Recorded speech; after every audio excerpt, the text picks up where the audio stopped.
কিন্তু আমি যে শান্তিটা পাই সেই শান্তিটা আমি কোটি টাকার বাড়িতে বসেও পাবো না। তাহলে মনের স্যাটিসফ্যাকশানই হচ্ছে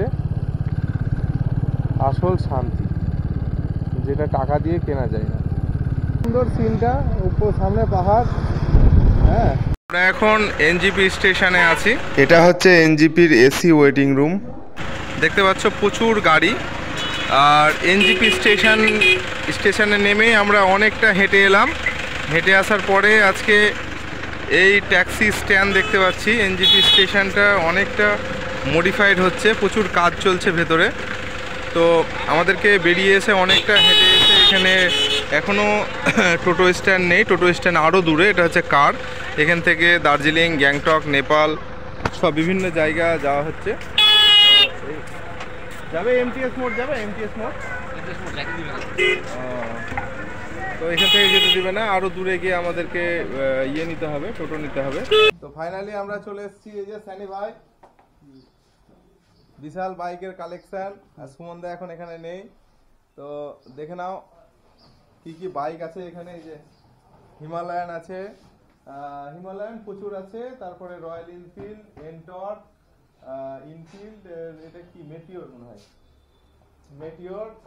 ওখানে আছে হিমালয়ান, পালসার, অনেক বাইক আছে। তো তোমাদের বাইক দরকার হলে তোমরা চলে আসবে। জায়গাটার নাম হচ্ছে দেশবন্ধু পাড়া। আর একটা স্পোর্টিং ক্লাব আছে এখানে। তো বন্ধুরা দেখে নাও, আমি আজকে যেটা নিয়েছি সেই বাইকটা হচ্ছে এই যে রয়্যাল এনফিল্ড। আমার রাইডার গ্রুপের চয়েস ছিল রয়্যাল এনফিল্ড রেড, তো আমি রয়্যাল এনফিল্ড নিয়েছি রেড। ঠিক আছে, এই যে আমার বাইক রেডি হচ্ছে। এটা কি কাজ চলছে? এটা ব্যাটারি চেঞ্জ হচ্ছে। হ্যাঁ, আচ্ছা, ব্রেকটা আর ক্লাচ ওগুলো একটু দেখে নিও। হ্যাঁ, তো আজকে আমাদের জার্নি ওই লাভা রিসর্ট, দেখি কতটা কভার করতে পারি। অনেকটা লেট হয়ে গেল। আমরা এনজিপিতে নেমে ওই ওয়েটিং রুমে অনেকক্ষণ ছিলাম, আর সেখানে আরাম পাওয়াতে একটু রেস্ট নিয়ে নিয়েছি অনেকটাই বেশি। তো যাই হোক, আপাতত এই যে রাস্তা দেখতে পাচ্ছ, আর এ তো স্কুটির ফ্যান দেখছি, খুব স্কুটি নিয়ে। এই যে সামাইরা বাবু,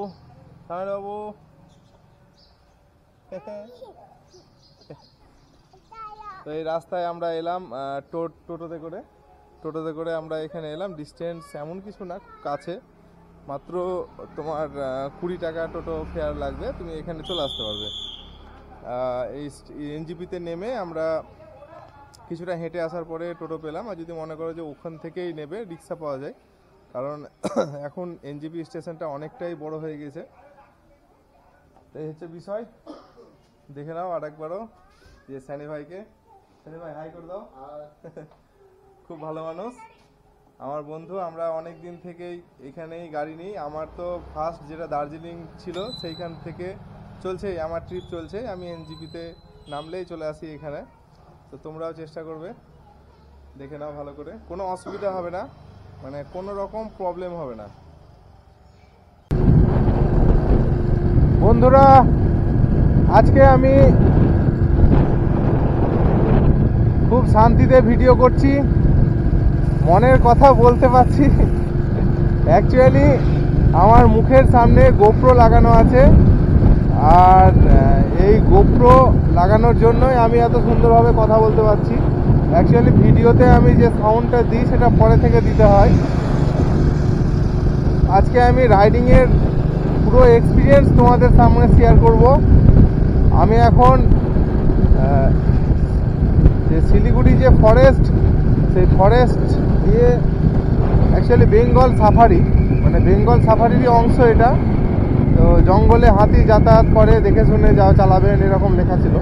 তো এই আমরা চলে যাচ্ছি এই সাফারি দিয়ে, বেঙ্গল সাফারির পাশ দিয়ে, রাস্তা দিয়ে। এই রাস্তায় খুব হাই স্পিডে গাড়ি চলে। তোমরা দেখতে পাচ্ছ এই যে আমার নেভিগেশন লাগানো আছে মোবাইলে। এই নেভিগেশন দেখে দেখে আমি সুন্দর এগোচ্ছি। প্রথমত আমার মনে হয়েছিল যে এই কভার দেওয়া নেভিগেশনটা নেব কি না, তারপরে মানে বারবার নিয়ে যাচ্ছিলাম দোকানে, যে মনে হচ্ছিল যে ঘুরিয়ে দিব না রেখে দেবো, তো না এটাই বেস্ট আছে। তার কারণ মোবাইলটা একদম স্ট্রেট হয়ে আছে, আমি দেখছি চালাচ্ছি, কিন্তু এটা যদি অন্য যে আরেকটা স্ট্যান্ড হয় সেইটা হলে পরে পড়ে যেত মোবাইলটা। এখানে পুরো সেফটিতে আছে। আর এই যে বেঙ্গল সাফারির এই যে বন, মানে অসাধারণ লাগছে। তার সঙ্গে রয়্যাল এনফিল্ডের এই যে দিক দিক সাউন্ড, ও আলহামদুলিল্লাহ। এই মানে রাইডিংয়ে আরও অনেক কথা আছে, অনেক গল্প আছে, আমি তোমাদের সঙ্গে করব। চলো, স্টোরেজ আমি এখানেই পুরো ফুল করছি না, এখানে একটু দেখিয়ে দিলাম তোমাদেরকে বেঙ্গল সাফারি। আর এবার আমি যেতে যেতে বাকিটা আঁকা বাঁকা রাস্তাতেই কথা হবে। আমাদের ডেস্টিনেশন হচ্ছে লাভা, এখন মেরে রেখেছি। অ্যাকচুয়ালি 100 কিলোমিটার শো করছিল যেখান থেকে বাইকটা নিলাম, তো ডেস্টিনেশন এখন লাভা দিয়ে রেখেছি। মানে ওই গরুবাথান হয়ে রাস্তাটা চলে যাবে লাভার দিকে। তারপরে তখন চিন্তা ভাবনা করব কোথায় যাওয়া যায়। অ্যাকচুয়ালি রাস্তা এখানে স্ট্রেট হয়তো দেখতে পাচ্ছ, কিন্তু পাহাড়ের যখন আঁকামাঁকা রাস্তা চলে আসবে তখন আর গাড়ি তো এত জোরে চালানো যাবে না, খুবই স্লো চালাতে হবে। আর এই স্লো গাড়ি চালিয়ে মানে 100 কিলোমিটার অনেক অনেক 100 কিলোমিটার সারাদিন লেগে যায়। এমনি নর্মালি যে হাইওয়েতে গাড়ি চালানো আর পাহাড়ের আঁকাবাঁকা রাস্তায় চালানো টোটাল মানে ডিফারেন্স। তো চলো, তখন দেখা যাচ্ছে আমি কতটা আছে কভার করতে পারছি। একটা কথাই বলবো, খুবই শান্তি আসছে।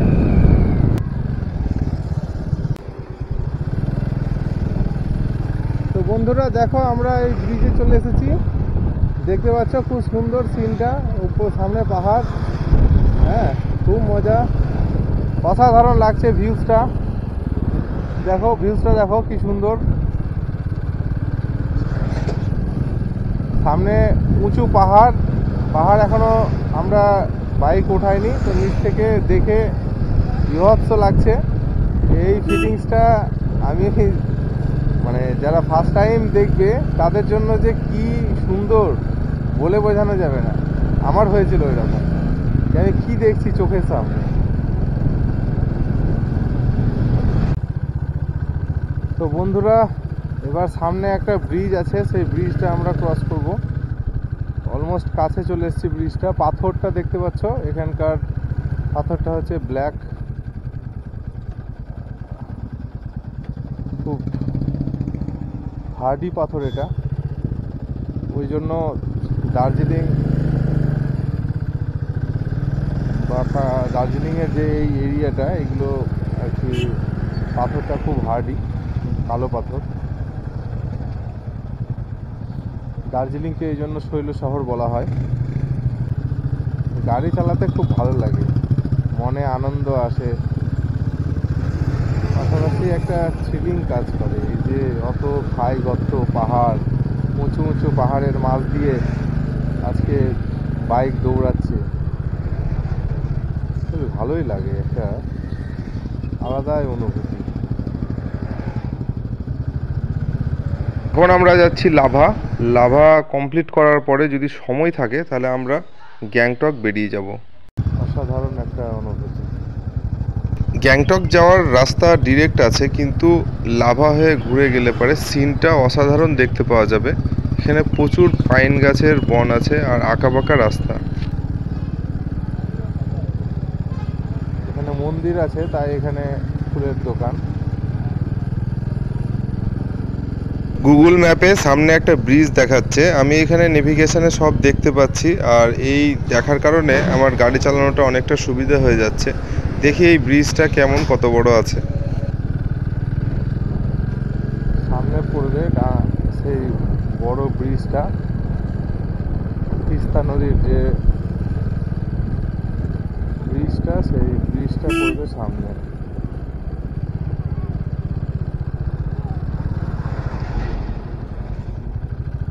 বেঙ্গল সাফারিতে স্ট্রেট রাস্তা, তো মুখ দিয়ে জোরে জোরে কথা বেরোচ্ছিল, কিন্তু এখন কথা অনেক স্লো হয়ে গেছে। এই রাস্তাটা সোজা চলে গেলে গ্যাংটক চলে যাবে, কিন্তু আমরা যাচ্ছি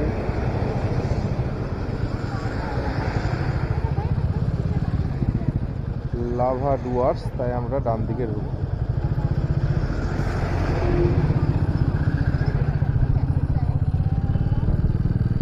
রাস্তায় প্রচুর বাঁদর। এই সেই করোনেশন ব্রিজ। সেই করোনেশন ব্রিজে সবাই ফটো তুলে ভিডিও করে, আমিও তার বিকল্প নই। এই হচ্ছে সেই করোনেশন ব্রিজ। সবাই ফটোশ্যুট ভিডিও এখানে করে, দেখতে পাচ্ছ। এই ব্রিজটার অসাধারণ সৌন্দর্য ড্রোন শটে অনেক ইউটিউবার দিয়েছে।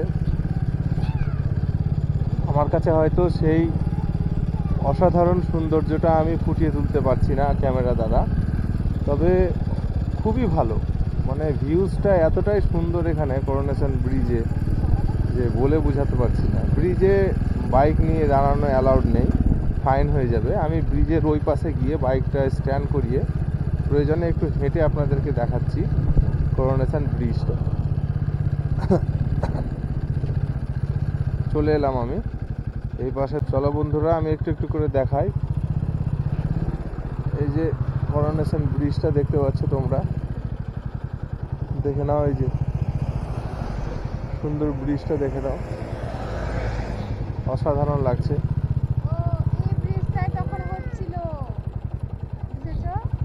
করোনেশন ব্রিজ,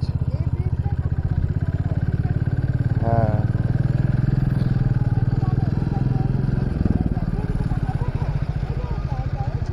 অনেকগুলি বানর এখানে, এই যে দেখতে পাচ্ছ,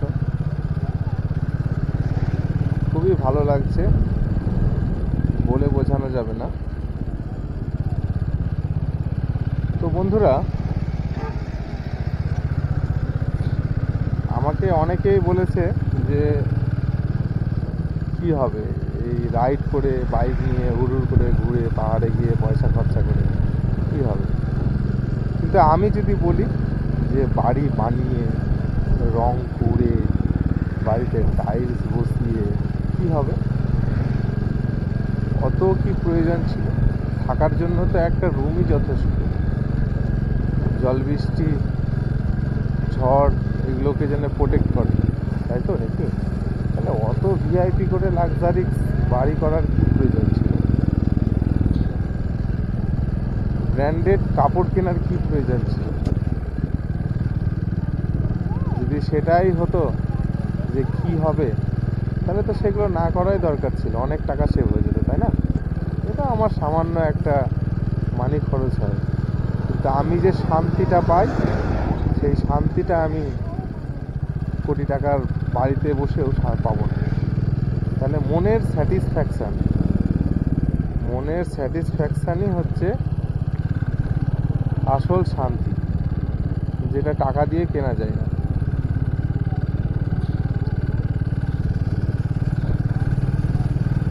ওই জন্য সবসময় রোজগারের পিছনে ছুটে লাভ নেই।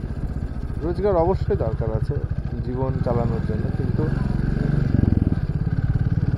যেটা মন চাইবে সেটা অল্পর মধ্যে হলেও পূরণ করা দরকার। যেটা আমার শখ, এই পাহাড়ে বাইক চালানো। দাগ দাগ করে এই সাউন্ডটা যখন পাহাড়ের গায়ে চলছে, তখন আমার একটা আলাদা শান্তি আসছে। আর একটা জিনিস কি জানো তো বন্ধুরা, এখানে অনেক থ্রিলিং কাজ করে, অনেক রিস্কি এই রাইডটা।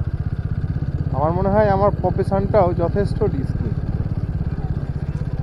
একটা ভুল মেডিসিন মানুষের জীবন চলে যেতে পারে।